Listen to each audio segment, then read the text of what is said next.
పండుగ యెరూషలేములో జరుగుచుండేది. అది శీతాకాలము.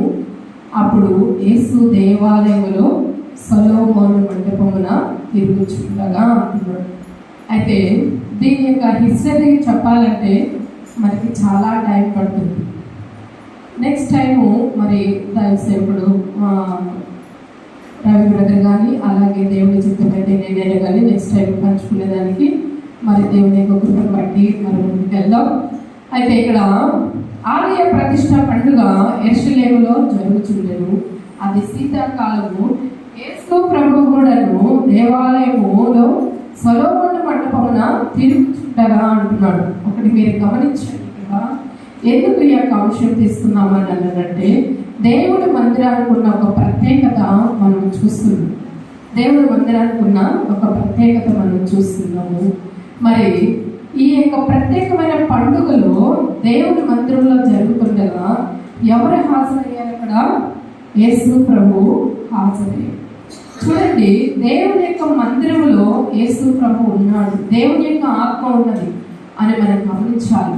ఇక్కడ ఆలయ ప్రతిష్ట పండుగ అని అంటే ఇది చెరపట్టబడిన మందిరం తర్వాత మరి ఇక్కడ చక్కటి అంశము మనకి తెలియకొస్తుంది. ఈ యొక్క ఆలయం శత్రువుల చేతిలోకి వెళ్ళిన తర్వాత వారి యొక్క శత్రువుల చేతిలో నుండి విడిపింపబడిన తర్వాత మరి అక్కడ ఒక పండుగ, ఆలయ ప్రతిష్ట పండుగ జరుగుతున్నది. ఇక్కడ హనోకు పండుగ కూడా అని దీన్ని పిలుస్తారు. అది దీపకాంతుల పండుగ కూడా అని కూడా పిలుస్తారు. ఇది చెప్తారన్నమాట.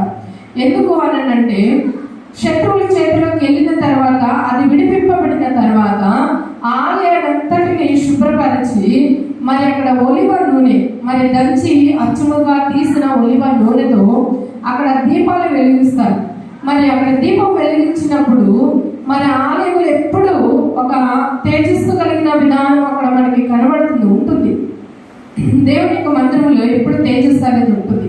ఆ తేజస్సు కలిగిన మందిరంలో ఎప్పుడు దీపం అనేది వెలగాలంటే ఎప్పుడు ఆయిల్ అనేది సిద్ధంగా ఉండాలి. అయితే శత్రువుల చేతిలోకి వెళ్ళిన తర్వాత మరి ఆయిల్ అనేది చాలా తక్కువగా ఉంటుంది. మరి ఎప్పుడైతే వాళ్ళ చేతిలో నుండి విడిపించుకున్నారో వీళ్ళు ఆయిల్ కొంచెముగానే ఉంటుంది. ఒలివ ఆయిల్ చాలా తక్కువగా ఉంది. ఆయిల్ తక్కువగా ఉంది అంటే ఎంత తక్కువ అని అంటే మరి ఒక్క రోజుకి సరిపడే ఆయిల్ మాత్రమే ఉంది. ఎప్పుడైతే శత్రువుల చేతిలో నుండి మరి విడిపించారో ఆలయాన్ని శుభ్రపరిచి మరి వాళ్ళ ఆలయాన్ని ప్రతిష్ఠించి మరి ఒక పండుగ అక్కడ చేశారు. ఆలయ పండుగ చేసినప్పుడు ఆ యొక్క ఆయిల్ ఒక్క దినానికి సరిపడే ఆయిల్ని అక్కడ ఉంటే మరి ఆ దీపాలు వెలిగించిన తర్వాత ఆ దీప వృక్షంలో వెలిగించిన తర్వాత అది ఒక్క రోజుకే ఉంటుందని మరి అక్కడున్న ప్రజలందరూ కూడా చాలా మరి టెన్షన్ పడేవాళ్ళు, ఆలోచించేవాళ్ళు. కానీ దేవుని యొక్క మహాకృపను బట్టి ఒక్క రోజుకి వచ్చే ఆయిల్ని దేవుడు 8 రోజుల దాకా మరి ఆయిల్ని దేవుడు ఏర్పాటు. ఆశ్చర్యకరమైన విషయము అక్కడ వాళ్ళు ఎప్పుడు అంటే జరిగింది అంటే శీతాకాలం మరి ఈ యొక్క ఆలయ ప్రతిష్ట పండుగ యెరూషలేములో జరుపుకునేవారు. మరి ఇప్పుడు కూడా ఈ సంవత్సరం కూడా మొన్న 15వ తేదీ అక్కడ జరిగి ఆస్ట్రేలియాలో కూడా వాళ్ళు కొంతమంది యూదులు అక్కడ జరుపుకున్న తర్వాత చూశారు కదా, అక్కడ కాల్పులు అనేది ఎలా జరిగినాయో చూశారు కదా. ప్రతి పండుగకి యూదులు మతాలని సృష్టించే విధానాలు మరి క్రూరమైన మనుషులు ఏం చేశారంటే ఆ యూదుల పండుగలలో మరి ఆ యొక్క హనోకు పండుగలో కొంతమంది దైవ భక్తుల్ని కానీ అలాగే చిన్న పిల్లలు మొదలుకొని 87 సంవత్సరాల వరకు ఉన్న వ్యక్తులందరూ కూడా చంపడం అనేది జరిగింది. ఒక గొప్ప మరి దేవుని యొక్క పండుగ జరిగేటప్పుడు మరి అపవాది యొక్క కార్యములు కూడా అక్కడ జరుగుతున్నాయి. దేవుడి అక్కడ చాలా సమీపం ఉంది. కానీ ఇక్కడ నేను చెప్పేది ఏంటి అని అంటే మన యొక్క ఆలయంలో కూడా ఒక విశిష్టమైన ఆరాధన జరుగుతున్నప్పుడు ఉపయోగించాలి, అందులో మనం పార్టిసిపేట్ చేయాలి. ఇక్కడ ఏం చేస్తున్నాడంటే యేసు ప్రభు ఆ యొక్క ఆలయ ప్రతిష్ట పండుగలో సొలొమోను మంటపం దగ్గర ఆయన తిరుగుతున్నాడు. ఆయన ఆ యొక్క పండుగలో ఉన్నాడు, ఆ మందిరంలో ఉన్నాడు. గమనిస్తున్నారా? ఇందాక దైవజ ఆయన బ్రదర్ ప్రార్థన చేశాడు. ఇక్కడ దేవుడు ఉన్నాడు, దేవుడు లేడు అని అనుకొని మనం ఎలా పడితే అలాగే జీవించేదానికి కుదరదు. అది మంచివారి మీదను చెడ్డవారి మీదను మరి ఏ యొక్క విధానం మీదను దేవుని యొక్క కనుదృష్టి మరి సంచరిస్తుంది. చూచుచున్న దేవుడు అని ఆగర్ అంటుంది. దేవుడు మనల్ని చూస్తున్నాడు. పండుగ దినములు ఈ యొక్క సెలబ్రేషన్ ఇక్కడ మనం ఆలయ ప్రతిష్ట మనం జరిగేదానికి చాలా సమయం ఉంది. కానీ ఇప్పుడు రేపు క్రిస్మస్ దినమున మనము విశ్వాసం ఉన్న వాళ్ళు ఎవరికైతే విశ్వాసం ఉందో చేతులెత్తండి. దయచేసి దేవుని యొక్క సన్నిధిలో మనం అందరికీ విశ్వాసం ఉంది. ఎదురు వారికి ఉంది, ఎత్తని వారికి ఉంది, అందరికీ ఉంది. కానీ దీన్ని మనము ఎలా కనపరుచుకోవాలి అని అంటే క్రియల రూపంగా కనపరుచుకోవాలి. ఎలా కనపరుచుకోవాలి? క్రియల రూపంగా కనపరుచుకోవాలి. స్తుతి ఆరాధించే దాంట్లో మనం కనపరుచుకోవాలి. చాచే దాంట్లో మనం కనపరుచుకోవాలి. మరి స్వార్థ ప్రకటించే దాంట్లో మనం కనపరుచుకోవాలి. మరి దేవుని పరిచర్య చేయాలి అని అనుకునే వాటిలో మనము కనపరుచుకోవాలి. ఎంతమంది కనపరుచుకుంటాము? ఏక మనసుతో ఏక హృదయంతో మనము దేవుని సన్నిధిలో మనము కనబడాలి. దేవుని సన్నిధిలో కనబడాలి. దయచేసి నా మాటలు మళ్ళీ తప్పుగా అర్థం చేసుకోబాకండి. అందుకే నేను మీకు మొదటిగా చెప్పాను, పాతవి గతించెను సమస్తము క్రొత్తవగును అన్నాడు. క్రొత్త సంవత్సరం వచ్చేటప్పుడు అవి అనుకుంటాం. రాకమునుపు మరి మనం ఆ క్రొత్త సంవత్సరంలో అడుగు పెట్టక మునిపై మనం ఒక తీర్మానం కలిగిన జీవితాల్లో ఉండాలి. ఉండాలని దేవుని యొక్క వాక్యము సెలవిస్తుంది. పార్టిసిపేట్ చేద్దామా? చెయ్యి వేరే కాదు, కాలు వేరే కాదు, కన్ను వేరే కాదు, హృదయం వేరే కాదు, అన్నీ ఒక బాడీలో డిజైన్ అయి ఉన్నాయి. దేవుని యొక్క వాక్యంలో కూడా మనము క్రీస్తు శరీరంలో ఒక అవయవములై ఉన్నాము. ఆ అవయవంలో మనం వేరు పడిపోతే ఎలా ఉంటుంది కదా? దయచేసి అర్థం చేసుకోండి నా మాట.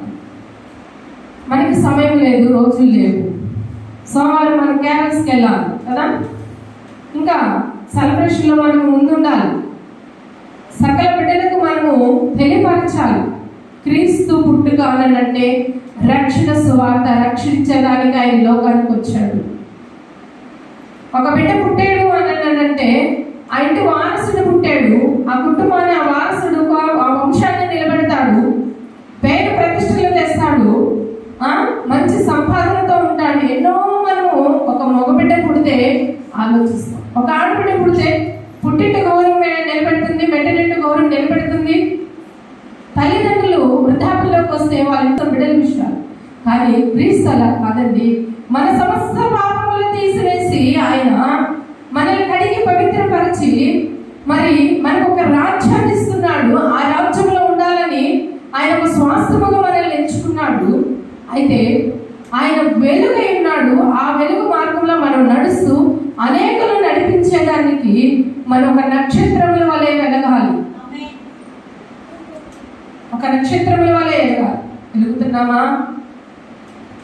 వెలుగుతున్నామా? 12 మంది శిష్యులు యేసు ప్రభుతో నిలిచారు. దేవుడు ఏం పని చెబితే అని చేయమన్నాడు. మీరు ఇలా ఉండండి, ప్రదేశానికి వెళ్ళండి, అలా చేయండి అన్నప్పుడు చేశారు. మనం వాక్యం వింటున్నాం, వాక్యం విశ్వసిస్తున్నాం, మనం ప్రార్థన చేస్తున్నాం, ఆలయంలో చేర్చబడుతున్నాం, ఆలయంలో ఒక మెంబర్గా ఉన్నాం, ఆయన వారసులుగా ఉన్నాము. అయినా మనం వెనకడుగు వేస్తే, అయినా మనము వెనక్కి వెళ్ళిపోతే అపవాదికి మనం చోటిస్తుంది. దేవుని సంగమా, యెరూషలేము ఆలయ ప్రతిష్ట పండుగలు యేసు ప్రభు ఉన్నాడు. ఆయన శిష్యులుగా, ఆయన పిల్లలుగా, ఆయన వారసులుగా మనం దేవుని సన్నిధిలో ఉండి దేవుని పరిచారకులుగా ఉండాలి. ఎలా ఉండాలి? దేవుని పరిచారకులుగా ఉండాలని వాక్యం శ్రమిస్తుంది. ఆలోచన చేద్దామా? ఒక వాక్యం మీకు చూపిస్తాను. కీర్తన గ్రంథము 122వ అధ్యాయం అని ధ్యానం చేద్దాం. కీర్తన గ్రంథము 122వ అధ్యాయము